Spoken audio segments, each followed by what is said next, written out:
بسم اللہ الرحمن الرحیم۔ نبی کریم صلی اللہ علیہ وسلم بچوں سے بے انتہا محبت و شفقت فرماتے تھے۔ حضرت انس رضی اللہ تعالیٰ عنہ فرماتے ہیں کہ میں نے 10 سال نبی کریم صلی اللہ علیہ وسلم کی خدمت کی، آپ نے کبھی بھی مجھے ڈانٹا نہیں، اف تک بھی نہیں فرمایا، یہ بھی نہیں فرمایا کہ انس تم نے یہ کام کیا تو کیوں کیا، اتنا تک بھی نہیں فرمایا۔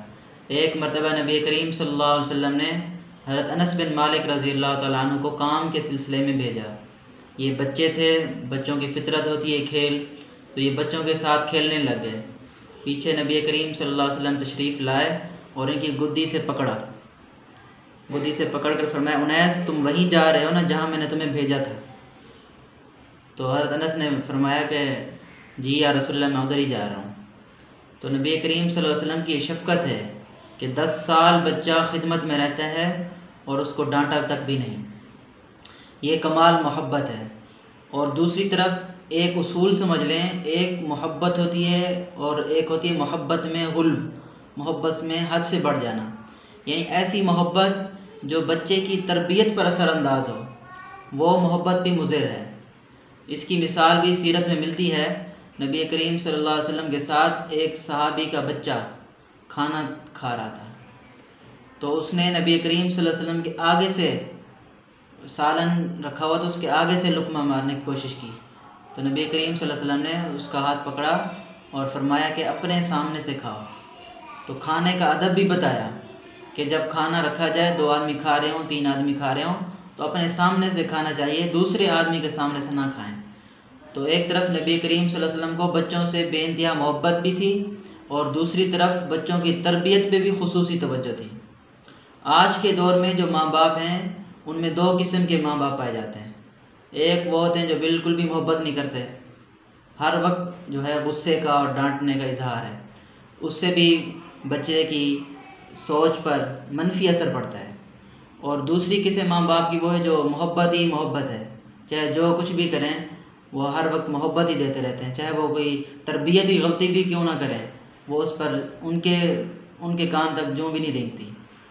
ہمارے استاد حضرت مفتی محمود اشرف صاحب رحمۃ اللہ علیہ فرماتے تھے کہ آج کل امیر و غریب کا سٹائل الگ ہے، کہ غریب کا بچہ بڑے بڑے لقمے کھائے تو کہتے ہیں اس کو کھانے کی تمیز نہیں ہے، اور اگر کسی امیر کا بچہ بڑے بڑے لقمے کھائے تو کہتے ہیں دیکھیں کیسے شیر کی طرح کھا رہا ہے، شیروں کی طرح کھا رہا ہے۔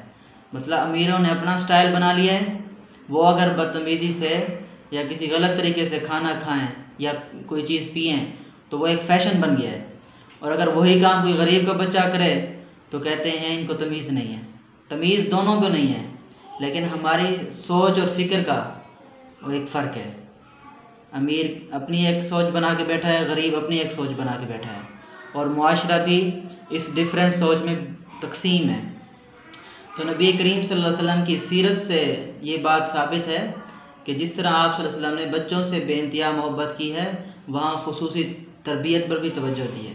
حضرت حسن و حسین رضی اللہ تعالیٰ عنہما سے آقا دو جہاں کو بڑی محبت تھی، نماز پڑھتے ہوئے ان کے شانہ مبارک پہ بیٹھ جاتے تھے، آپ صلی اللہ علیہ وسلم نماز لمبی کر دیتے تھے، اتنی محبت تھی۔ لیکن ان کی جو تربیت کی ہے، وہ تربیت کی مثال دنیا میں کوئی نہیں پیش کر سکتا۔ نبی کریم صلی اللہ علیہ وسلم نے اپنے نواسوں کی بڑی زبردست تربیت فرمائی، تاریخ میں اس کی مثال نہیں ہے۔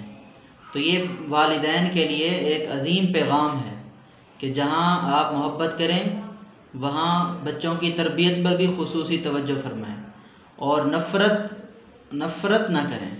حدیث میں آتا ہے نبی کریم صلی اللہ علیہ وسلم نے فرمایا من لم یرحم صغیرنا ولم یوقر کبیرنا فلیس منا، جس نے ہمارے چھوٹوں پر رحم نہ کیا اور ہمارے بڑوں کی عزت نہ کی، وہ اس کا ہم سے کوئی تعلق نہیں ہے۔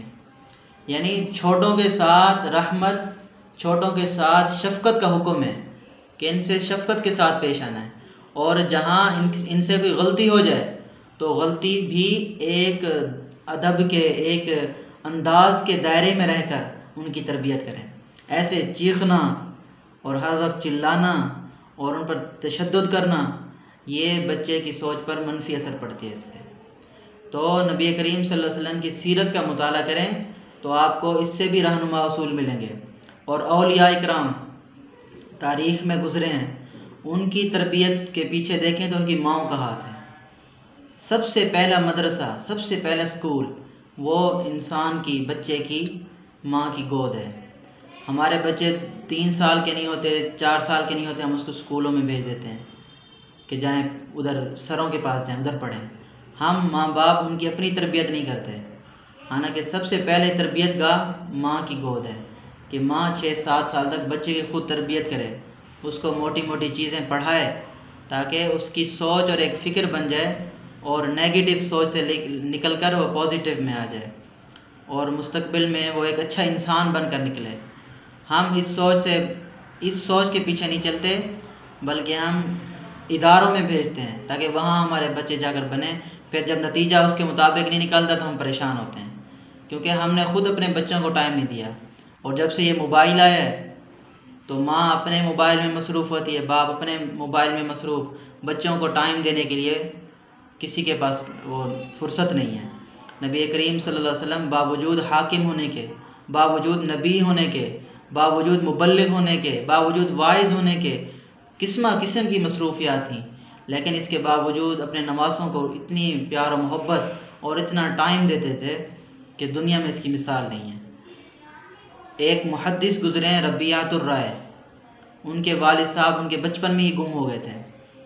ان کی والدہ تھیں، ان کے پاس کئی ہزار درہم دینار تھے جو ان کے والد صاحب چھوڑ کے گئے۔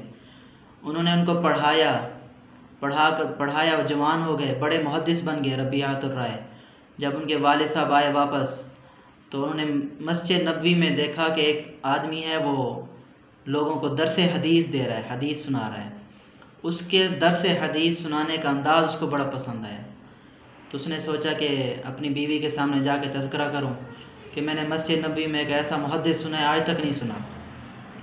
بیوی کے سامنے جا کے تذکرہ کیا تو بیوی نے کہا وہ تمہارا بیٹا ہے ربیعۃ الرائے، اور جو تم دولت چھوڑ کے گئے تھے، جو درہم دینار چھوڑ کے گئے تھے، وہ میں نے سارا پیسہ اس کے پڑھائی پہ خرچ کیا، اس کی تربیت پہ خرچ کیا ہے۔ آج یہ اتنا بڑا محدث بنا ہے کہ مسجد نبوی میں بیٹھ کر حدیث پڑھا رہا ہے۔ اور کتنے اولیاء کرام کے واقعات ہیں جن کی ماؤں کا کردار ہے ان کی تربیت میں۔ تو اس لیے ماں باپ دوسروں کی بجائے اپنا ٹائم نکالیں اپنے بچوں کی تربیت کے لیے، اور اپنی ہی درسگاہ سے ہی ان کو سکھائیں اور ایک اچھا انسان بنائیں۔